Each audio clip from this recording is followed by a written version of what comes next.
കൃഷ്ണ. എല്ലാവർക്കും മാധവത്തിലേക്ക് സ്വാഗതം.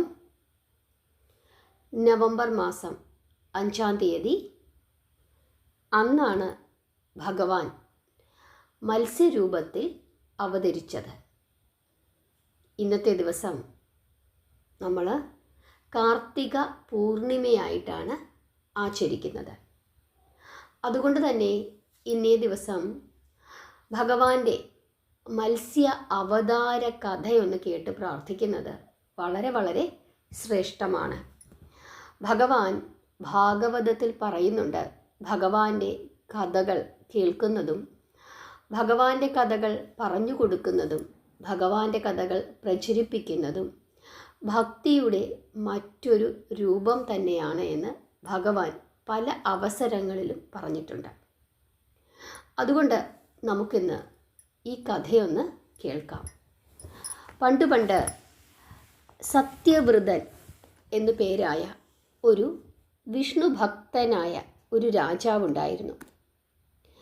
ആ രാജാവ് കൃതമാലിനി എന്ന പുണ്യനദിയിൽ സ്നാനം ചെയ്ത് തർപ്പണം നടത്തുന്ന സമയത്ത് അദ്ദേഹത്തിൻ്റെ കയ്യിലേക്ക് നദിയിൽ നിന്നും ഒരു മത്സ്യക്കുഞ്ഞ് അകപ്പെട്ടു. അദ്ദേഹം ഇങ്ങനെ സ്നാനം ചെയ്ത് പ്രാർത്ഥിക്കുന്ന അവസരത്തിൽ അദ്ദേഹം ആ നദിയിൽ നിന്ന് ഇങ്ങനെ കൈക്കുമ്പിളിൽ ജലം കോരിയെടുത്തപ്പോൾ ആ വെള്ളത്തിൻ്റെ കൂടെ ഒരു ചെറിയ മത്സ്യക്കുഞ്ഞും കൂടി വന്നു ചേർന്നു. അദ്ദേഹത്തിന് വളരെയധികം കൗതുകം തോന്നി.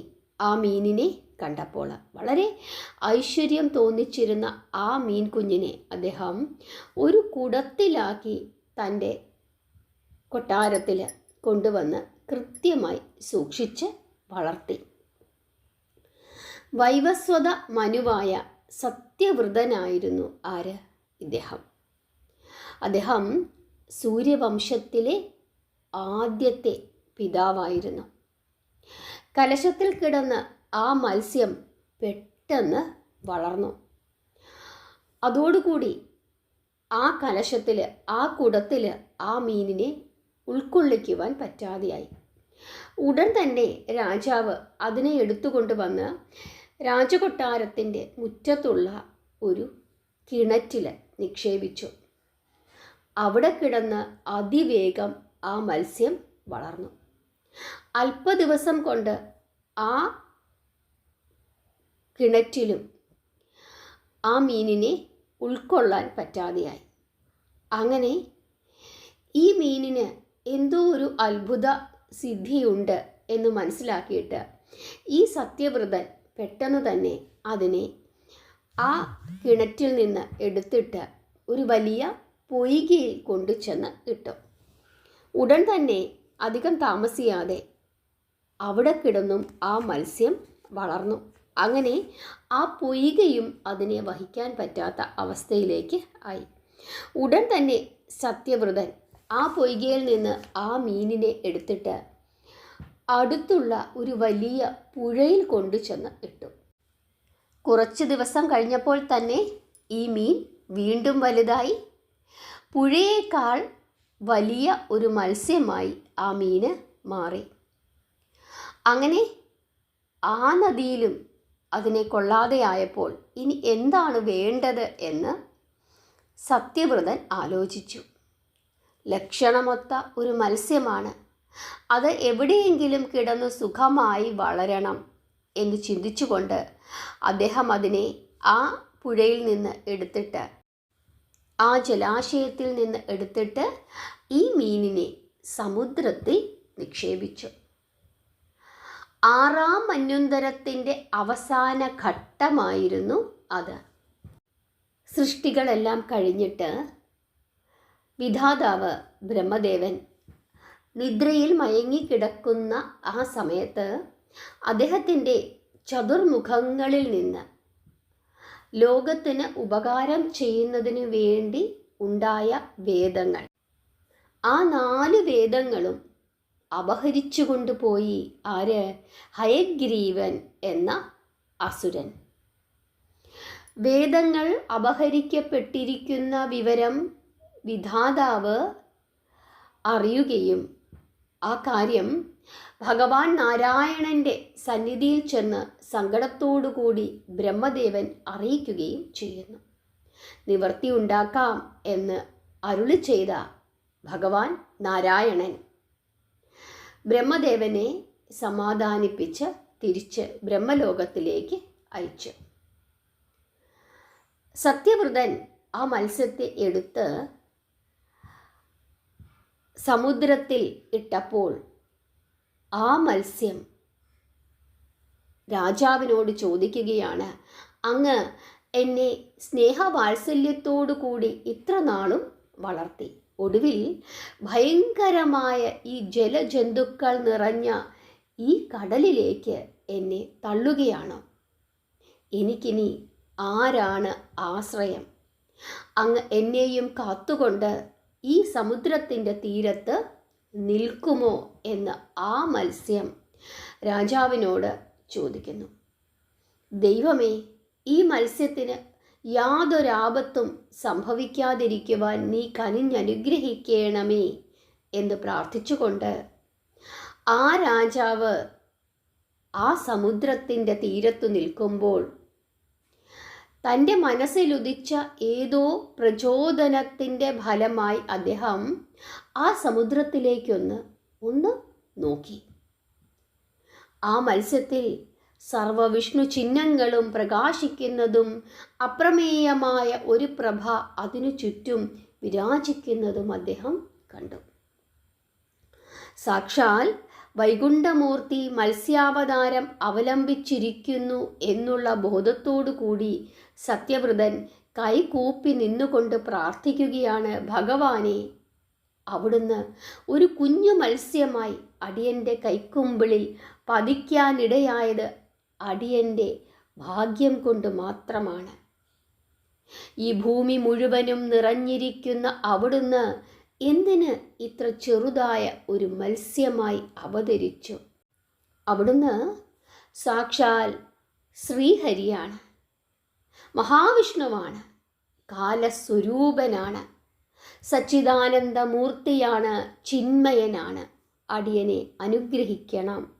ഇങ്ങനെ ആ രാജാവ് കൈകൂപ്പിക്കൊണ്ട് പ്രാർത്ഥിക്കുകയാണ്. സത്യവ്രതൻ്റെ ഈ പ്രാർത്ഥന കേട്ട് ശംഖുചക്രഗദാപത്മങ്ങൾ അണിഞ്ഞ് രത്നകിരീടത്തോടും ശ്രീവത്സാങ്കിത വക്ഷസോടും കൂടിയ വിഷ്ണുരൂപം ആ മത്സ്യത്തിൽ പൂർണ്ണമായി വിളങ്ങി ആ രാജാവിന് ദർശനം നൽകി അനുഗ്രഹിച്ചു. ഭഗവാൻ അരുളി ചെയ്തു, ഭക്തോത്തമ, പ്രപഞ്ചത്തിൽ സൃഷ്ടിയുടെ ക്രമോന്നതമായ വളർച്ചയെ കാണിക്കുവാൻ വേണ്ടി ഞാൻ സ്വീകരിച്ച ഒരു ചെറിയ രൂപമാണ് മത്സ്യരൂപം. സൃഷ്ടി പുരോഗമിക്കുന്നു എന്ന് കാണിക്കുവാൻ ജലത്തിൽ തന്നെ ബലമേറിയ അസ്ഥികളോട് കൂടിയ ആമയായും പിന്നെ കരയിൽ അധോമുഖനായ മൃഗമായും, അതായത് വരാഹമായും, പിന്നെ മൃഗത്തിനും മനുഷ്യനും ഇടയ്ക്കുള്ള നരസിംഹമായും, അനന്തരം മനുഷ്യനിൽ തന്നെ കുറിയ മനുഷ്യനായും, അതായത് വാമനൻ, പിന്നെ പൂർണ്ണ മനുഷ്യനായിട്ടും, അങ്ങനെ സൃഷ്ടിയുടെ പുരോഗതി കാണിക്കുവാൻ ഞാൻ ഏറ്റവും ചെറിയ ഒരു മത്സ്യമായി അവതരിച്ചിരിക്കുന്നു എന്നു മാത്രം. എൻ്റെ ഈ അവതാരത്തിന് മറ്റൊരു ഉദ്ദേശം കൂടിയുണ്ട്. ബ്രഹ്മദേവൻ്റെ മുഖത്തു നിന്നും വേദങ്ങളും അപഹരിച്ചുകൊണ്ട് ഹയഗ്രീവൻ എന്ന ഒരു അസുരൻ ഈ സമുദ്രത്തിൻ്റെ അന്തർഭാഗത്ത് എവിടെയോ ഒളിച്ചു കിടപ്പുണ്ട്. വേദം എൻ്റെ ശബ്ദമാണ്, പ്രപഞ്ചത്തിന് പ്രകാശം നൽകുന്ന ദിവ്യദീപമാണ്. വേദങ്ങളെ വീണ്ടെടുക്കേണ്ടത് വേദസ്വരൂപനായ എൻ്റെ കടമയാണ്. അതിനാൽ വെള്ളത്തിൽ പതുങ്ങിക്കിടക്കുന്ന ആ ദുഷ്ടനെ വധിക്കുവാൻ ഒരു ജലജന്തുവായ മത്സ്യത്തിൻ്റെ രൂപം ഞാൻ സ്വീകരിച്ചു. 7 ദിവസം കഴിയുമ്പോൾ ഒരു പ്രളയമുണ്ടാകും. അത് പെട്ടെന്ന് അവസാനിക്കുകയും ചെയ്യും. ആ പ്രളയത്തിൽ നിന്ന് ഭൂമിയെ രക്ഷിക്കുവാനും ഈ മത്സ്യാകൃതി എനിക്ക് ആവശ്യമാണ്. ഇങ്ങനെ ഭഗവാൻ അരുളി ചെയ്തപ്പോൾ സത്യവ്രതൻ തൊഴുതുകൊണ്ട് ഉണർത്തിക്കുകയാണ്, അടിയന് ആ പ്രളയമൊന്ന് കാണുവാൻ ആഗ്രഹമുണ്ട്. സത്യവ്രതൻ എന്ന രാജാവ് ഇങ്ങനെ അപേക്ഷിച്ചപ്പോൾ, അങ്ങേക്ക് ആഗ്രഹമുള്ള പക്ഷം ഇന്നേക്ക് 7-ാം ദിവസം സംഭവിക്കുന്ന പ്രളയം അങ്ങ് കണ്ടുകൊള്ളുക. പ്രളയ സമുദ്രത്തിൽ അങ്ങു നീന്തി വലയുമ്പോൾ അങ്ങയുടെ മുമ്പിൽ ഒരു തോണി പ്രത്യക്ഷപ്പെടും. അതിൽ സപ്തർഷികൾ ഉണ്ടായിരിക്കും. അങ്ങ് ആ തോണിയിൽ കയറി പ്രളയസാഗരം മുഴുവനും കണ്ട് ആനന്ദിച്ചു കൊള്ളുക. അങ്ങേക്ക് വേണ്ട ദിവ്യമായ ഉപദേശങ്ങൾ ആ സമയം ഞാൻ നൽകുന്നതാണ്. ഇങ്ങനെ സർവേശ്വരൻ അരുളി ചെയ്ത് മേതുരമായ ഒരു മകരമത്സ്യത്തിൻ്റെ ആകൃതിയിൽ സമുദ്രത്തിൻ്റെ അന്തർഭാഗത്തേക്ക് താഴ്ന്നുപോയി. ഭഗവാൻ കൽപ്പിച്ച് അരുളിയതുപോലെ 7-ാം ദിവസം രൂക്ഷമായ ആ മഴ മൂലം ഭൂതലം മുഴുവനും വെള്ളത്തിൻ്റെ അടിയിലായി. അപ്പോൾ സപ്തർഷികളോടുകൂടി സത്യവ്രതൻ സമുദ്രത്തിലേക്ക് പതിച്ചു. നീന്തി വലഞ്ഞു രാജാവ്. തിരമാലകൾക്കിടയിൽ കിടന്ന് അങ്ങനെ ഒഴുകുമ്പോൾ ഗോളാകൃതിയിലുള്ള ഒരു വലിയ തോണി തൻ്റെ അടുത്തേക്ക് വരുന്നത് കണ്ട് സംശയമില്ലാതെ അദ്ദേഹം അതിൽ ചാടിക്കയറി. വലിയ തിരമാലകൾ, ആ തിരമാലകളുടെ ഇടയിൽ കിടന്ന് ആ തോണി അങ്ങോട്ടും ഇങ്ങോട്ടും ഇളകാൻ തുടങ്ങിയപ്പോൾ 1,00,000 യോജന നീളമുള്ള അതിതേജസ്വിയായ മഹാമകര മത്സ്യത്തിൻ്റെ ആകൃതിയിൽ ഭഗവാൻ ആ വെള്ളത്തിൻ്റെ അടിയിൽ കൂടി അവിടേക്ക് പാഞ്ഞെടുത്തു വന്നു. എന്നിട്ട് ആ നൗകയെ, ആ വള്ളത്തിനെ തൻ്റെ കൊമ്പുകളുടെ ഇടയിൽ ചേർത്ത് ഇളകാതെ നിർത്തി. അതിനുശേഷം അദ്ദേഹം ആ തോണിയും വലിച്ചുകൊണ്ട് വിസ്താരമേറിയ ആ കടലിൽ കൂടി സഞ്ചരിച്ച് ബ്രഹ്മമണ്ഡലത്തിൻ്റെ പല ഭാഗങ്ങളും സത്യവ്രതനും സപ്തർഷികൾക്കും കാണിച്ചു കൊടുത്തു. ആ സമയം സത്യവ്രതനു വേണ്ടി പല ഉപദേശങ്ങളും ഭഗവാൻ നൽകുന്നുണ്ടായിരുന്നു. അപ്പോഴത്തേക്ക് മഴ അവസാനിച്ചു. അതോടുകൂടി പ്രളയവും അവസാനിച്ചു. ആ തോണി എന്തായി തീർന്നു? ഭൂമിയായിരുന്നു. അതിലുള്ള ഒരു ചെറിയ ഉറുമ്പിനു പോലും നാശം സംഭവിക്കാത്തവണ്ണം മത്സ്യാകൃതി ധരിച്ച വിശ്വംഭരൻ തൻ്റെ കൊമ്പുകൾക്കിടയിൽ താങ്ങി നിർത്തിക്കൊണ്ട് സംരക്ഷിച്ച് പ്രളയത്തിൻ്റെ അവസാനത്തിൽ അതിൻ്റെ യഥാസ്ഥാനത്തു തന്നെ, അതായത് ഭൂമിദേവിയുടെ യഥാസ്ഥാനത്തു തന്നെ കൊണ്ടുവന്ന് ഉറപ്പിച്ചു. അതിനുശേഷം അനന്തശായി സമുദ്രത്തിൽ മുങ്ങി ഹയഗ്രീവനെ കണ്ടുപിടിച്ച് തൻ്റെ കൂർത്ത കൊമ്പുകളാൽ അവനെ കീറിക്കൊന്ന് വേദങ്ങൾ വീണ്ടെടുത്ത് ബ്രഹ്മദേവന് ദാനം ചെയ്തു. അതോടുകൂടി ബ്രഹ്മദേവന് വലിയ സന്തോഷമായി. സത്യവ്രതന് വൈവസ്വത മനു എന്നുള്ള സ്ഥാനവും നൽകി. അങ്ങനെ അദ്ദേഹത്തെയും ഭഗവാൻ അനുഗ്രഹിച്ചു. തൻ്റെ അവതാരത്തിൻ്റെ ഉദ്ദേശം നിർവഹിച്ച ശേഷം ഭഗവാൻ വൈകുണ്ഠത്തിലെത്തി തൻ്റെ കാരണമായ ആദിശേഷനിൽ വിലയം പ്രാപിച്ചു. ഇതാണ് ഭഗവാന്റെ മത്സ്യാവതാരം. ഭഗവാൻ അവതരിച്ചത് എന്തിനു വേണ്ടിയിട്ടാണ്? മത്സ്യരൂപത്തിൽ. അതായത് ഒരു കൊച്ചു മത്സ്യമായിട്ട് അവതരിച്ചു. പിന്നീട് ഈ മത്സ്യം ഇങ്ങനെ വളർന്ന് ഇങ്ങനെ വലുതായി. അതായത് ബ്രഹ്മദേവൻ ഒരു സൃഷ്ടി നടത്തുന്നു. ആ സൃഷ്ടിക്ക് ക്രമാതീതമായ വളർച്ച ഉണ്ടാകുന്നു അല്ലേ. ജനമിങ്ങനെ പെറ്റു പെരുകുകയാണ്. അതിൻ്റെ ഒരു സിംബോളിക് റെപ്രസെൻറ്റേഷൻ ആണ് എന്തെന്ന് പറയുന്നത്, ഈ കൊച്ചു മത്സ്യമായി ഉണ്ടായ ആ മത്സ്യം വളർന്ന് വളർന്ന് വലിയ മകര മത്സ്യമായി തീർന്നത്. അതായത് സൃഷ്ടിയുടെ വളർച്ചയെ കാണിക്കുകയാണ്. അതുപോലെ ആദ്യം ഉണ്ടായത് ഏത് രൂപത്തിലാണ്? ഭഗവാൻ ആദ്യമായി അവതരിച്ചത് ഏത് രൂപത്തിലാണ്? മത്സ്യ അവതാര രൂപത്തിലാണ്. മത്സ്യമായിട്ടാണ് അവതരിച്ചത്. പിന്നീടാണ് എന്ത്, പൂർണ്ണ മനുഷ്യനായിട്ടുള്ള ആ അവതാരത്തിൻ്റെ വളർച്ച.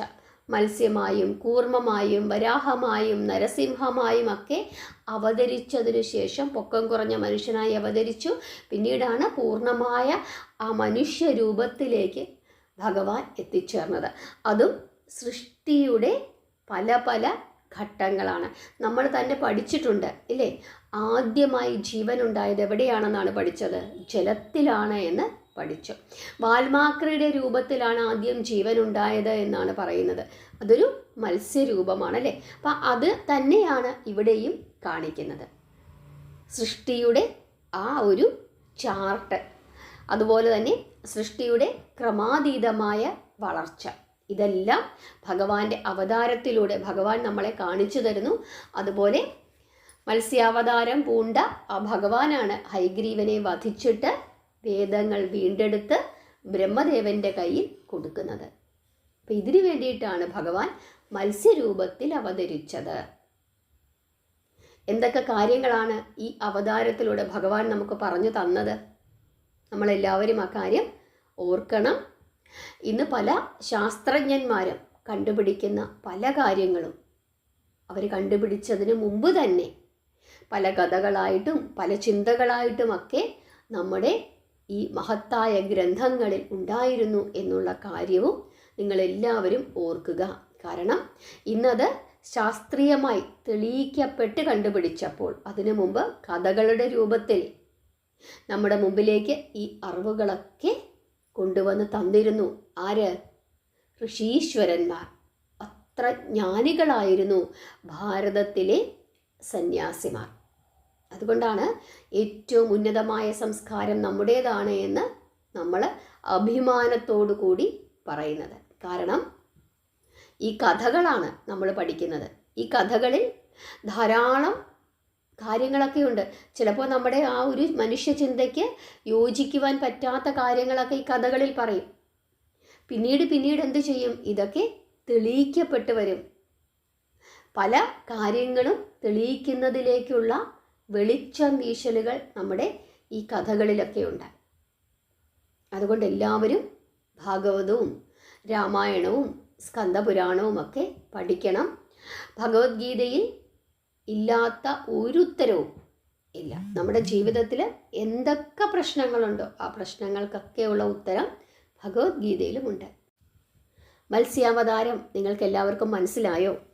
ഭഗവാൻ എന്തിനു വേണ്ടിയിട്ടാണ് മത്സ്യമായി അവതരിച്ചത് എന്ന് നിങ്ങൾക്ക് എല്ലാവർക്കും മനസ്സിലായോ? ഭഗവാന്റെ ഉദ്ദേശങ്ങൾ എന്തൊക്കെയായിരുന്നു എന്ന് നിങ്ങൾക്ക് മനസ്സിലായോ? അവതാര കഥ ഇങ്ങനെ കേട്ടുപോയാൽ മാത്രം പോരാ.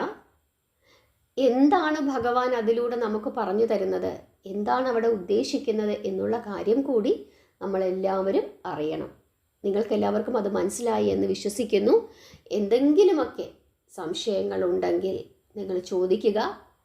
എനിക്കറിയാവുന്നതാണെങ്കിൽ നിങ്ങൾക്ക് ഞാനത് പറഞ്ഞു തരാം. എല്ലാവരെയും ഭഗവാൻ അനുഗ്രഹിക്കട്ടെ. നാമം ജപിക്കുക, പ്രാർത്ഥിക്കുക. ഹരേ കൃഷ്ണ.